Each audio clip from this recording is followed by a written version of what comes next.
Sure, watch out yo, mga katropang kalikotir dyan. Good afternoon.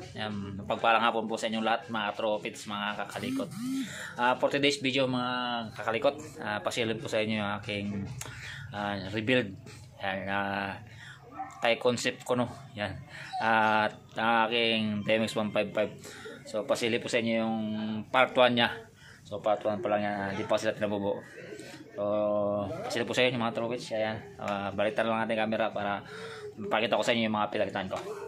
So, let's go. So, yung mga kalikot, ito yung aking i-rebuild na TMX 155 na ino-convert natin sa Thai concept ko, no. Yan. Ayan. So, ito yung mga pinalitan ko dyan, mga kalikot. Ito, alloy rim tayo. Tatak nito brand Yuko Excellency rim. Yan, made in Thailand yan, mga tropits. Yan, made in Thailand, alloy. Sukat nito is 1.4 by 17. Yan. So, ang ginamit natin na kwan dito na hub, yan, pang wave. Yan, pang wave. Yan. Then naka gold plated na rayos. Yan. 184, size 184. Ito. 10 grams by 184 itong size nitong rayos na to. So yan, itong aking disc brake na nilagay, MTR brand, MTR lang yan.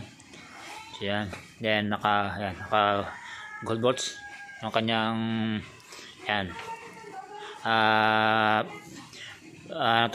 disc plate bolt yan. So ang ginamit mo ko dito, telescopic niya, yung stock pa rin ng aking TMX 155. Yan, yung nagpalit ng telescopic. Yan. Yan pa rin yung stock niya. So dito sa ehe niyan, yung 5 volt, ang ginamit ko na ehe niyan, mga kakalikot, 5 volt bolt or yung sa swing arm ng TMX Alpha. Yan, pan TMX Alpha yung ginamit ko diyan na ehe. Kasi hindi man kakasya yung kanyan yung stock na ehe ng ating TMX 155. So yung maluwang na butas niya rito, naglagay ako ng pinaka bushing. Yan. Kasi maluwag yan eh. Yung dito, yung butas dito, yung pinapasukan ng ehe dyan. So naglagay ako ng dyan ng bushing. Yan, para hindi siya kalug-kalug. Yan. Then dito, mga tropits, mga kalikot, nag double bearing ako dyan. Yan, double bearing. Yan, double bearing 6301. And then gumamit ako ng spacer. Yan. Pabrikita ko ng spacer dyan, mga trophies. Yan. Yan. Nakakuan yan. Nakasakto-sakto yung kung ano yung layo niya, yung pagitan niya. Yan. Tapos dito, ito rin yung speed meter gearbox ng pang wave. Yan. Tapos naglagay din ng spacer dyan. And dito, di pa siya tapos, mga kalikot. So yan, gumawa ko ng stopper dyan dito. Yan, para hindi siya umikot itong gearbox pag gano'n. Yan pala yung nakagawa ko rito sa harap. And then sa likod, mga kalikot, saka sa makina niya, mga kalikot, nagpalitan ako ng mga gold bolts yan, mga bolts niya dito sa head. Yan, crankcase. Yan, dito sa likod niya. Yan. So, stock na swing arm pa lang yung ginamit ko rito, mga kalikot. Sa pag-ipunan pa lang natin yung balok kong ikabit dito is yung GRP swing arm na yung plus 2. Maganda yata yung plus 2. GRP swing arm plus 2 na pang rider. O pang rider, pang wave lang yun. So, yun. Basta kung ano yung compatible dyan na may kabit natin na swing arm. For temporarily. Yan. Yung stock na swing arm pa lang ginamit natin dyan. Then, nirepaint ko lang. Yan. Nirepaint ko lang silver.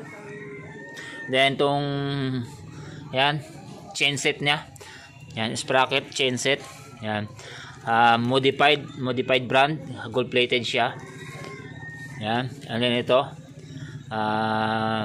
maganda yung itong sprocket na to, Chuho brand. Yan, yung maganda yung pagkaka-steel nya. Yan, matibay yan.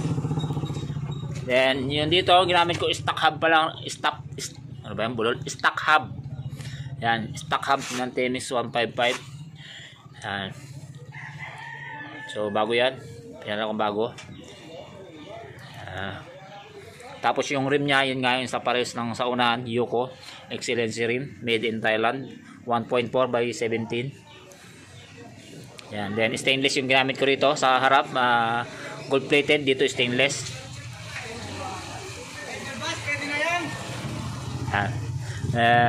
Ito, papalitan ko rin to, tong stock shock nya pag nagkaroon ako ng na ipunan ko na yan. Papalitan ko siguro ng mga yung medyo pang lowered. Lowered kasi natin eh. Yan, medyo pang low profile yan. Lowered. Pala napapalitan natin yung mga kalikot, mga tropits. So itong stock pipe ko, papalitan ko na rin siguro na medyo mga kanya maingay. Depende ko ano yung magiging mahahanap ko. Then dito nagpalit ako ng kwan dyan, MTR brand lang yan mga kalikot, gold plated din. As of now, yung pala mga nakapalitan ko mga kalikot. Kaya simula ko pa lang din na kasi na i-rebuild. Yan, na-stack kasi ito eh, kaya so balik alindog natin, balik alindog. Yan, ito yung kanya. Medyo pangit pa yung kanya. Na-stack kasi yan eh. Ilang buwan din. Yan. So ito, gumamit ako dyan sa may kanya. Yan, sa may oil cap. Yan. So nilagyan ko lang din ng gold bolts yan. Yan, kasi alin dati yan eh, ginilagyan ko lang ng gold bolts. Yan to, mga gold bolts yan. Yan pa. So mga kalikot, ito yung gagamitin ko dyan. Ito. Yan. Ito yung isa simbolan ko dyan. Lalagay ko yan, caliper dyan. So yan. Titignan na. Simbolan ko pa ng kanya, ng bracket nya. So hindi natin makuha ng minsanan eh. Unti-unti natin yan. Pero yan, naka-prepare dyan yan mga kalikot. Brembo. Brembo caliper.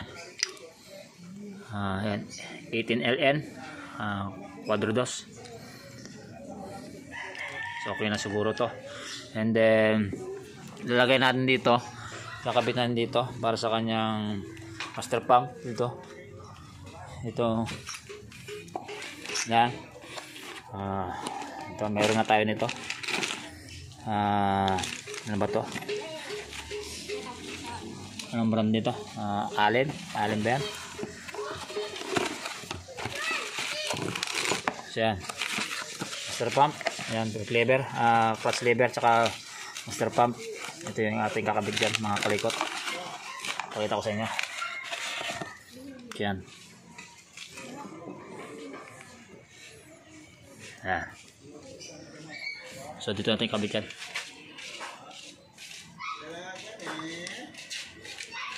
Yan, motorboards yan. Ito, malakasan yan. So mga 3 days siguro, medyo okay na to. Yan, makakompleto ko na siguro siya. Ito yun sa may clutch lever. Yan. Yun. So yun pa lang mga kalikot, yung bago natin ito, napalitan natin mga pinsya dito sa aking TMX 155 na Thai concept natin ko, no? Thai concept ko, no? So yan, i-update ko lang sa inyo mga kalikot o pagka finish na yung ating ginagawa ng project natin na to. Yan, update ko kayo. Then pagka nagka-finish na siya, gagawin ko siya ng buong video. I-review natin lahat kung ano yung mga napalitan ko, yan, kung ano yung mga kinabit ko mga parts. So yan, yun pa lang mga kalikot. So abangan nyo na lang yung i-upload ko na update nito. So yan, maraming salamat mga kalikot. Hanggang sa muli, maraming salamat sa inyong patuloy na pagsuporta at pag-subscribe ng aking YouTube channel, Kalikot Mekaniko. So yan, magandang araw muli, more power, God bless po sa inyong lahat.